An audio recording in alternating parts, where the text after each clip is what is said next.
"Ma'am, this counter is for signature members only." Lena didn't look up from her phone. She finished the text she was typing, slid it into the pocket of her rain jacket. The old gray one, the one her daughter kept begging her to throw away, and then she looked up at the woman behind the desk. "The woman's name tag," said Courtney. She was young, maybe 24, with the kind of confidence that comes from never having been wrong in front of anyone who mattered. "I know," Lena said. Courtney's smile didn't move, but something behind her eyes shifted. The patient kind of shift. The kind that hotel staff practice in training videos. "I'm sorry, ma'am, but this lane is reserved for guests holding signature tier status. I'd be happy to direct you to the main check-in queue. It's just past the fountain. The wait right now is only about 15 minutes. Lena looked at the queue past the fountain. It stretched past the marble pillar and disappeared around the corner. She looked back at Courtney. "I have a reservation," Lena said. "Of course, and our main queue can absolutely pull that up for you. It's just that this particular counter, Courtney." Lena said the name the way you say it when you want someone to understand they have one more chance to course correct. Not mean, just precise. "I have a signature reservation. My name is Lena Voss-Hargrove. Would you like to look it up, or would you like to continue explaining the fountain to me?" Courtney's smile held for exactly 2 more seconds. Then she turned to her screen with the practiced efficiency of someone buying time. The lobby of the Alcott Grand was the kind of place that made ordinary people feel small on purpose. 40-foot ceilings. Limestone floors that reflected the chandelier light in long, cold streaks. A floral arrangement in the center of the room that cost more per week than most people's rent. The hotel had been in Chicago for 80 years. It had hosted presidents, foreign dignitaries, a film festival, 2 very quiet celebrity divorces. It knew exactly what it was. Lena had been coming here for 22 years. She'd stayed in room 1408 on her wedding night. She'd brought her daughter here for her 16th birthday, ordered room service at midnight, let her stay up watching old movies. She'd sat in the bar on the 14th floor the night her mother died, nursing a glass of scotch she didn't finish, watching the city lights blur through the window. She knew the name of the head of housekeeping. She knew that the pastry chef on weekends was different from the one on weekdays, and that the weekend one made better croissants. She knew which elevator ran slow. Courtney did not know any of this about Lena. What Courtney knew was that the woman standing at her counter was wearing a rain jacket that had seen better years, no visible jewelry except for a thin silver watch, sensible shoes, hair pulled back without ceremony. She was carrying a single tote bag, canvas, from a bookstore that had probably closed. She looked like someone's aunt. She looked like someone who had taken a wrong turn. She did not look like a signature member. "I'm showing a reservation under Voss," Courtney said carefully. "But our signature tier is linked to the corporate account under Hargrove Meridian Group, and I'm not seeing it's under both names," Lena said. "It always is. It's been under both names for 9 years. Courtney clicked something, then something else. "I'm seeing it now," she said, and the tone had changed by about 2 degrees. Not apologetic, not yet, just recalibrated. "Checking in for 3 nights? 4. More clicking, and you'll be an hour." She paused. "The Meridian Suite." The Meridian Suite was on the 32nd floor. It was the largest suite in the hotel. It was the suite that the hotel brochure called our flagship residential experience and did not list a price for, because if you had to ask, the answer wasn't for you. Courtney's eyes came up from the screen for just a moment and found Lena's face. Lena was already looking at her. "If you could just provide a credit card for incidentals," Courtney said. "The account is on file." "Of course. For our records, we do ask that guests provide." Courtney. "Again, just the name, just the weight of it." "The account has been on file since 2015. You can see it on your screen right now. Would you like to proceed with check-in, or is there something else you need from me?" A man appeared beside Courtney then, materializing the way managers do when they sense something going slightly wrong. His name tag said Derek, Guest Relations. He was in his 40s, with the kind of careful neutrality that people in his position cultivate over years of managing other people's discomfort. "Good afternoon," he said, directing this at Lena. "Is there anything I can help with today, Derek?" Lena said. "I'm checking in, that's all." Derek glanced at Courtney's screen.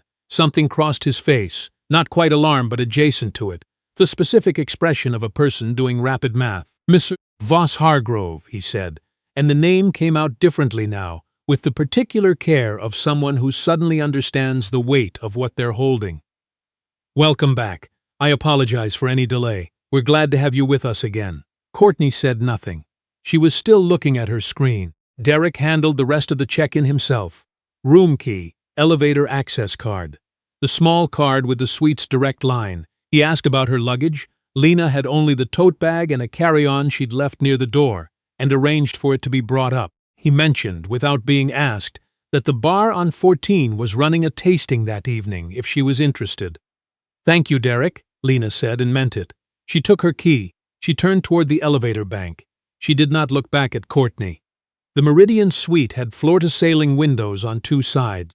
At night, the city came at you from every direction, the lake black and enormous to the east, the grid of streets burning orange below, planes blinking red as they stacked up for O'Hare in the distance. It was the kind of view that made you feel like the world was something you could hold. Lena set her tote bag on the bench at the foot of the bed and stood at the window for a moment. She wasn't looking at anything in particular. She was just letting herself be still. Her phone buzzed. Her assistant. Board confirmed for tomorrow at 9. Meridian conference room is reserved. Catering ordered. She typed back, "Thank you, Jules. See you at 8:30. Then she called her daughter. "You checked in okay?" Mara asked without preamble. She was 26, worked in environmental law in Seattle, called her mother every time she traveled like she expected the worst. "I did," Lena said. "How's the room?" Lena looked at the windows. "The lake, the lights." "It's fine," she said. "It's the same as always. You're impossible to impress." "I'm very easy to impress. I'm just hard to surprise." Mara laughed. It was her father's laugh. Quick, unguarded. It still caught Lena sometime. "Dinner with Uncle Warren tomorrow? After the board meeting. How do you think it'll go?" Lena thought about this. The board meeting that had brought her to Chicago was not a routine one. 3 of the 7 board members of Hargrove Meridian Group had been quietly pushing for a restructuring that would, in practice, mean dissolving the charitable foundation that Lena's late husband had built from the ground up. They dressed it in financial language, realignment of core assets, optimization of philanthropic spend. But Lena knew what it was. It was an attempt to undo the part of Thomas's legacy they'd never liked, the part that gave money to people they didn't think deserved it. She had spent 4 months preparing for tomorrow. She had the votes she needed. She just had to show up and use them. "It'll go fine," she said. "You always say that, and I'm usually right." After she hung up, she ordered dinner from room service and ate at the desk by the window, going through documents she'd read a dozen times already. She didn't need to read them again. She just needed the ritual, the feeling of doing the work, honoring the work, not taking it lightly. Thomas had always said that the most dangerous thing you could do in a boardroom was walk in thinking you'd already won. She ate her soup. She read her documents. She went to bed at 10. The morning came in gray and cold, the way Chicago mornings do in November, not dramatically, just steadily, like something that has decided to stay. Lena dressed carefully, not because she needed the armor. She'd long stopped needing external things to feel solid, but because this day mattered, and she wanted to move through it with intention. A dark charcoal suit, the silver watch, her hair down for once, because Thomas had liked it that way, and she let herself have that small thing on days like this. She came down at 8:15 to have coffee in the lobby cafe before Jules arrived. She was standing at the cafe counter waiting for her order when she heard it. "Excuse me." She turned. There was a man there, broad, official-looking, in the dark jacket of hotel security, mid-40s, with the stance of someone who had been told to handle something and was handling it. His name tag said Ray. Behind him, a step back, was Courtney. She was not making eye contact with anyone. "Are you a guest here?" Ray asked. Lena looked at him. She set down the small stirrer she'd been holding. "I am. Could I see your room key?" Around them, the lobby had the morning hum of a large hotel in full swing. Checkouts, deliveries, a family with too much luggage. Nobody stopped. But people's attention shifted the way it does, sideways, quietly. "May I ask why?" Lena said. "We've had a report of someone matching your description in the lobby without a room key." "A report from whom?" Ray's jaw tightened slightly. "I'm just asking to see your room key, ma'am." "Ma'am again," the word that people used when they wanted to seem polite while doing something impolite. Lena reached into her jacket pocket. She produced her room key, the heavy, matte black card that the Alcott Grand used exclusively for its signature suites. She held it out. Ray took it. He looked at it. He turned it over. "This is a suite key," he said. "Yes," Lena said. He looked at her. The rain jacket was gone today. She was in the charcoal suit, the silver watch, but something in his face said it wouldn't have mattered. He'd already been told what to see when he looked at her. "I'm going to need to verify this at the desk," he said. "Ray," Lena said, "that is a signature suite key. It is issued to exactly one guest at a time. My name is on it. You can swipe it right now on any reader in this building, and it will tell you exactly which room it belongs to and exactly whose account it's tied to. You don't need to take me anywhere." He looked at the key again. A woman nearby with a rolling suitcase had stopped pretending not to listen. "If you want to verify it," Lena said, "there is a key reader 12 feet to your left behind the bell stand. You're welcome to use it. I'll wait here." Something shifted in Ray's posture. Not dramatically. Just the millimeter of someone realizing they are about 3 more steps away from a situation they don't want to be in. He walked to the bell stand. He swiped the key. He looked at the screen. He walked back. He held out the key. "I apologize, Ms. Voss-Hargrove," he said, and the name, coming out of his mouth, sounded different from how it had sounded yesterday coming out of Courtney's. Heavier, like a thing he wished he'd known sooner. "Thank you," Lena said. She took the key. She looked past Ray to where Courtney was standing. The young woman had found something very interesting to look at on the floor. Lena didn't say anything to her. There was nothing to say that the moment hadn't already said. She picked up her coffee when it came. She found a chair by the window. She sat down to wait for Jules. At 8:45, she called Warren. Warren Colton was the general manager of the Alcott Grand and had been for 11 years. He was also someone Lena had known since before he was a general manager, since he was a front desk supervisor who had once gone out of his way to find her a birthday cake for Mara on a night when the kitchen was closed. "Good morning, Lena," he said. He sounded like he'd been awake for hours, which he had. Warren was always awake before the hotel.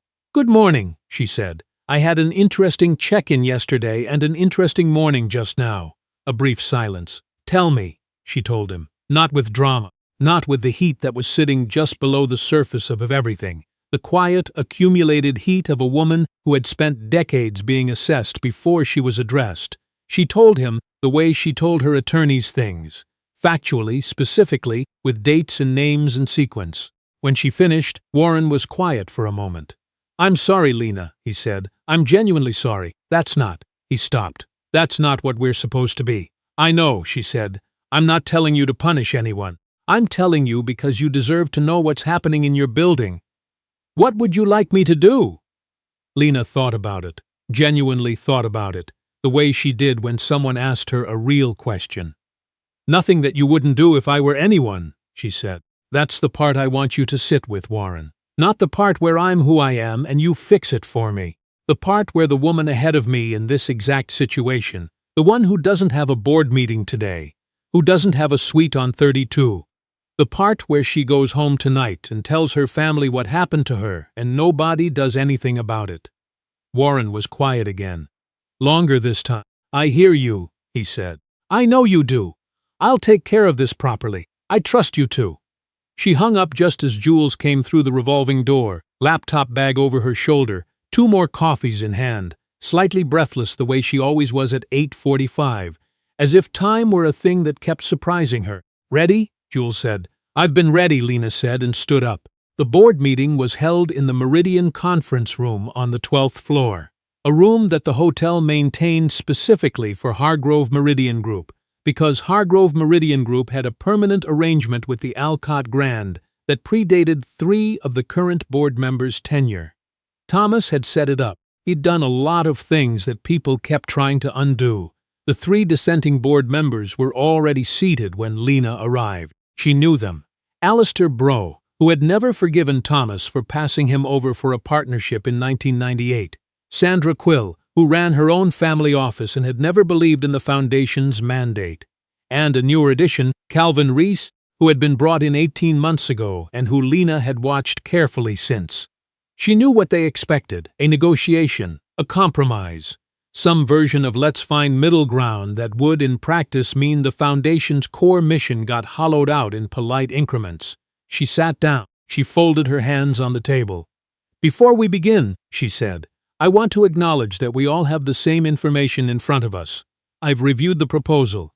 I understand the financial logic being applied. I also want you to understand that I've spoken with the other 4 board members, and we have alignment on the vote today." Alistair opened his mouth. "Let me finish," Lena said.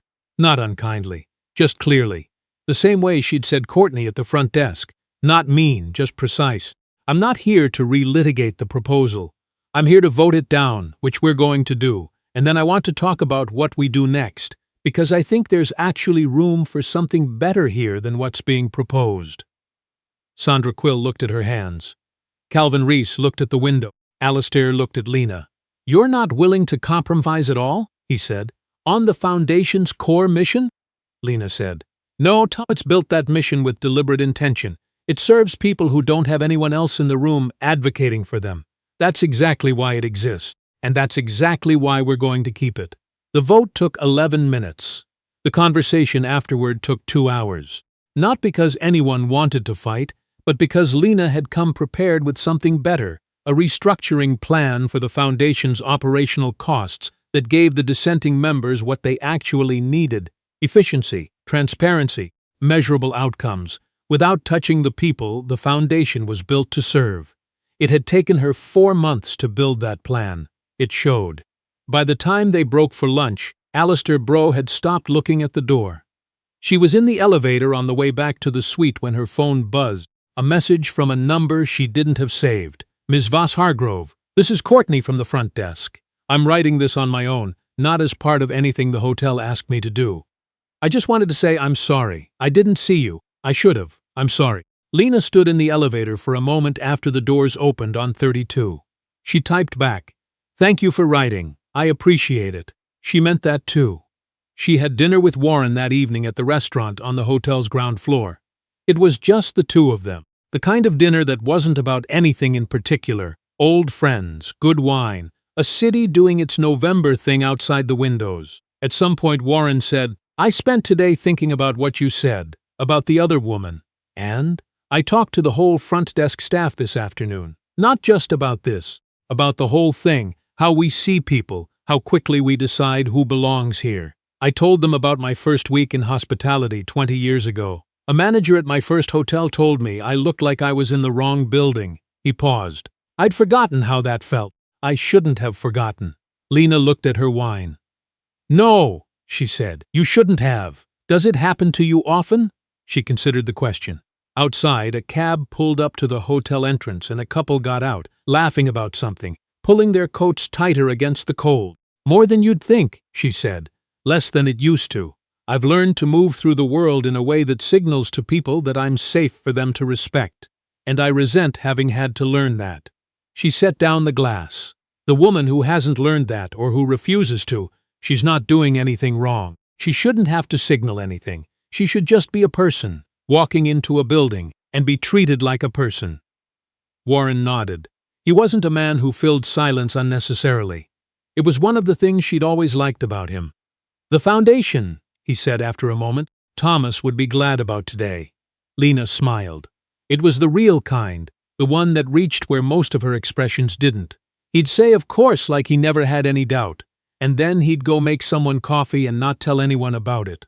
Warren laughed. "That sounds exactly right." They stayed until the restaurant started dimming its lights for the late crowd. Lena signed the check to the room without looking at the total. She took the slow elevator up to 32, stood at the window with her shoes off and the lights off, looking out at the lake. Somewhere down there, the lobby was rotating through its night shift. Different faces, different quiet dramas, the endless negotiation between who people thought they were and how the world responded to them. She thought about the woman Courtney might turn into, if she was lucky, if the right person had the right conversation with her at the right time. She thought about the other women, all the ones who would stand at counters in the weeks and years to come, who would be redirected to the fountain queue, who would be asked to prove themselves before they were welcomed, the ones who didn't have Warren's number, the ones for whom a text message of apology was never going to arrive. The city burned on below her, indifferent and beautiful. She stood there a long time. There's a version of this story that ends with Lena walking into that boardroom, and everyone suddenly seeing who she is and treating her accordingly, and we all feel satisfied and go home. That's a fine version. That version exists, but here's the one that stays with me. The morning she came downstairs in that charcoal suit, before she made any calls, before anyone knew anything. For about 60 seconds she stood in that lobby cafe, holding a stirrer and being looked at by a security guard who had been told what to see when he looked at her. And in those 60 seconds she was just a person, not a board chair, not a widow, not a signature member, not the woman who votes yes or no on things that change other people's lives. Just a person in a lobby, being decided about before she was spoken to, the way it happens to people every single day. She handled it with dignity because that's who she is. But here's the question I want you to sit with. What about the person who handles it with tears in the parking garage afterward? The one who doesn't call anyone, because there's no Warren to call. The one who goes home and tells her husband or her sister or her best friend what happened, and they say that's terrible, and then everyone goes back to their day? Do we only care about the injustice when the person on the receiving end has the power to make us care? Because if that's true, if we only notice when it costs something, then we've built a system that only corrects itself for the people who least need correcting. That's the story inside this story. Think about it.